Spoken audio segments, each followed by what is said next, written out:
விருதுநகர் மாவட்டம் சிவகாசியில் அனைத்து வணிகர் சங்கம் சார்பாக சிவகாசி தொழில்துறை ஆய்வாளர் மயில்வாகனன் தலைமையில் போதைப் பழக்கத்திற்கு எதிரான உறுதிமொழி எடுக்கும் நிகழ்ச்சி நடைபெற்றது. இதில் வணிகர் சங்கத்தைச் சேர்ந்த நிர்வாகிகள் மற்றும் உறுப்பினர்கள் கலந்து கொண்டு போதைப் பொருட்களால் தீய விளைவுகள் ஏற்படுகின்றன, ஆகையால் போதைப் பொருட்களை பயன்படுத்த மாட்டோம், உறவினர்கள் நண்பர்கள் பயன்படுத்தவும் விடமாட்டோம், போதைப் பழக்கத்திற்கு அடிமையானவர்களை நல்வழிப்படுத்த முயற்சி செய்வோம், அவர்களுக்கு உரிய அறிவுரை வழங்குவோம், போதைப் பொருள் உற்பத்தி பயன்பாடு மற்றும் தடுப்பு நடவடிக்கைக்கு ஆதரவாக செயல்படுவோம், மக்களின் நல்வாழ்விற்கு உறுதுணையாக இருப்போம், தமிழ்நாட்டில் போதைப் பொருள் வேரறுக்க தமிழக அரசுக்கு உறுதுணையாக இருப்போம் என போதை தடுப்பு குறித்து உறுதிமொழியினை சங்கத்தின் சார்பில் செயலாளர் மணிசங்கர் வாசித்து பொதுமக்களுக்கு விழிப்புணர்வு ஏற்படுத்தினர்.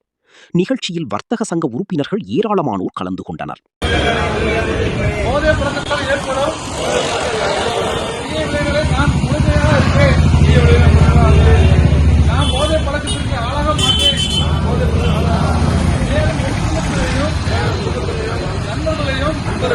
போதை பழக்கத்துக்கு ஆளாகவும் தடுத்து அவங்களுக்கு அறிவுரை வழங்குவேன்.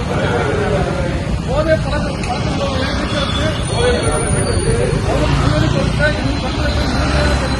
நல்வழிப்படுத்திய மக்களுக்கு முழுமையாக தருவேன்.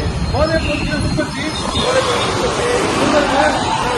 பயன்பாடு ஆகியவற்றுக்கு எதிரான தடுப்பு நடவடிக்கையின் மூலம் போதைப் பொருட்களை தமிழ்நாட்டில் வேறு இருக்க